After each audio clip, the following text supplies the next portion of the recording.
Hello friends, welcome back to the Wisdemy channel. We are in the middle of a very interesting series of videos on how to achieve all-round excellence the Geeta way. The first two videos in the series are already out, and if you have missed them, please check them out using the links provided in the description below. Let us do a quick recap of part 1 and part 2.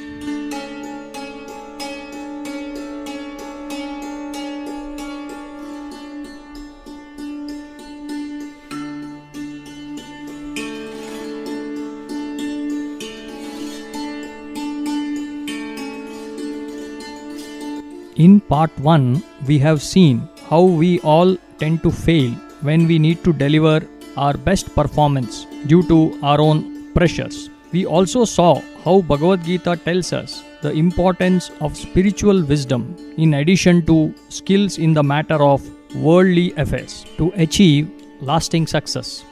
The importance of having a lofty goal that continues to motivate us through the ups and downs of life cannot be overemphasized, as it shines like a beacon showing us the direction as we get tossed in the stormy seas of the ego.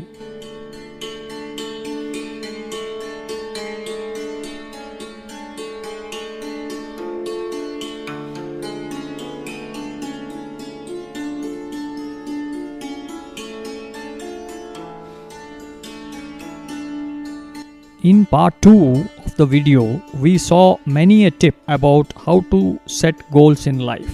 Our own Honorable Prime Minister, Karma Yogi Shri Narendra Modi advised us that we should focus on what we would like to do rather than what we would like to become.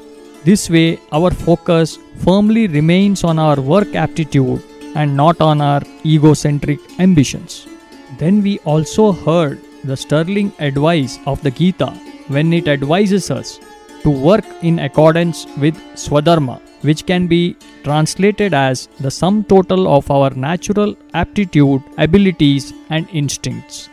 Then we also heard the rustic cowboy tell us to figure out the one thing that matters to us the most. Let us now go ahead to the third part of the video, which focuses on laying a sound foundation for peak performance. You have fixed your goal, motivated to work very hard now, you have started walking also, and now need help to do really well in your journey. How do we attain peak performance levels? We have all grown up seeing the photographs of students who have scored very high rankings in various exams published in the newspapers. I have often wondered about the percentage of students who have been able to deliver to their full capacity. What is really important is that we should be able to deliver up to our peak capability. How do we do that? Let us now see. Here is a video about a man who has performed to his peak potential over a pretty long time.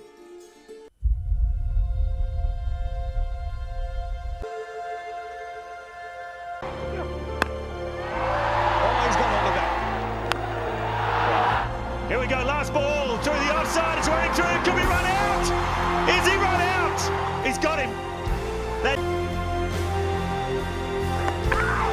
That is brilliantly done. Outside edge, good catch by MS Dhoni. Great shot. That's a fierce square cut. It's gone to the boundary like a tracer bullet. Dhoni finishes off in style. India lift the World Cup. After 28 years, the parties start in the dressing room. And it's an Indian captain who's been absolutely magnificent in the night of the final. Your fans look upon you as their hero. So what's a message that you want to give to them? Well, personally, if you ask me, I feel you have to be honest in life, you have to be honest to yourself, you have to be practical, you have to take risk in life, but at the same time, you have to be calculated, irrespective of what your profession is.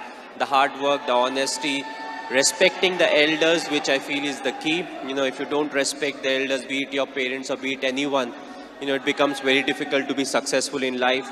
Being humble, try to be, when you enter, let's say, any big building, right from the first man you meet to maybe the managing director, you have to be the same to each and everyone. So that's what life is all about. Go through the difficult periods, fight it out, but if you can do it with a smile, that you'll become part of maybe the 5%. It took everything in our stride, and that I feel is very important, because it's not literally a script that you have to follow, when it comes to the tournament. So you have to be adaptive, you have to be responsive, and What a man, Mahendra Singh Dhoni. For all the great achievements, the man is really humble, isn't it? Well, it was a sad day for Indian cricket and all his fans, the day when he announced his retirement from international cricket recently.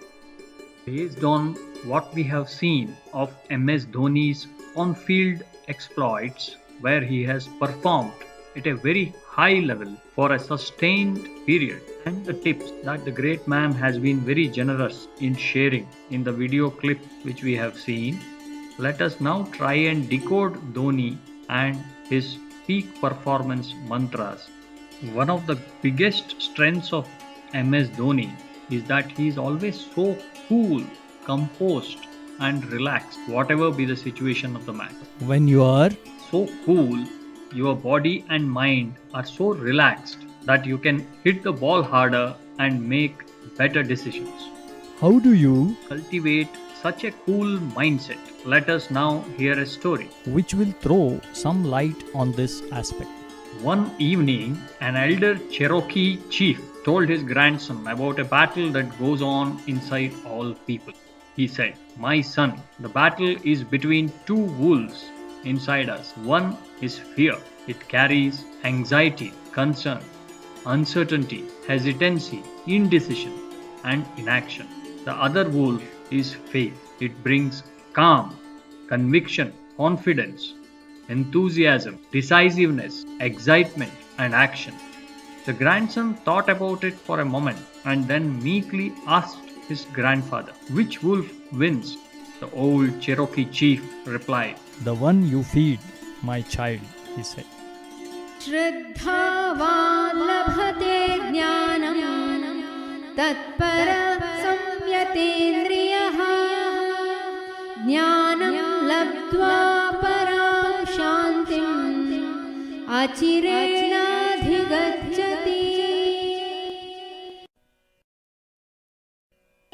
तद्विद्धि प्रणिपातेन परिप्रश्नेन सेवया उपदेक्ष्यन्ति ते ज्ञानं ज्ञानिनः तत्त्वदर्शिनः. We have seen how Dhoni always maintains a cool and calm demeanor, which is one of his winning attributes. We learned from the Cherokee chief that in order to cultivate confidence, calmness, conviction, enthusiasm, decisiveness, and action, we need to feed the wolf that stands for faith.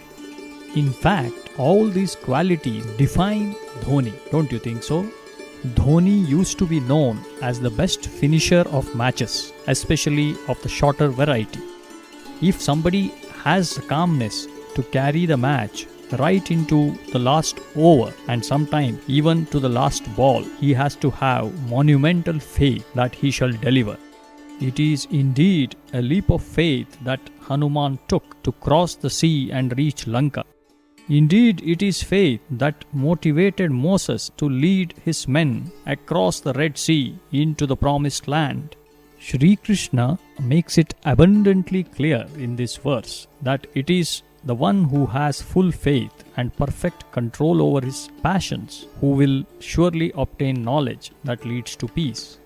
We also heard MS Dhoni talking about the right attitude, an attitude of respect towards elders. Well, Geeta conveys very much the same truth. In this verse, Krishna conveys that an attitude of deep reverence and service towards mentor and a mind that questions to seek clarity are essential to help one learn. In Sanskrit, it is beautifully expressed, Ekam Sat Vipraha Bahudha Vadanti. The same truth is uttered by different scholars in different ways. Hence, to cultivate a cool and composed attitude and demeanor like MS Dhoni, we need to have unshakable faith built on the foundation of character, integrity, and purpose. Along with the faith, we also need to have an attitude of reverence towards mentors to continue learning with humility. We need to have total control over our sense pleasures. This avoids all kinds of distraction and sapping of energy, while resulting in abundant energy and enthusiasm. Let me clarify here that all the teachings of the Bhagavad Gita that we are referring to and drawing our conclusion are universal in nature, and there is nothing religious about them. When we talk about faith, it is the faith in one's own ability, faith in the universal goodness of people, that my tomorrow is going to be better, faith that we are going to win in this match. When we talk about an attitude of reverence, it is nothing but a respectful demeanor towards a man of knowledge, towards a mentor, which in effect negates our own ego, our own thinking that I know it all, and creates a learning attitude towards any new subject. Controlling of sense pleasures or passions is a much misunderstood term. It does not mean that one cannot enjoy any of the pleasures of life. It simply means that we need to stay in control.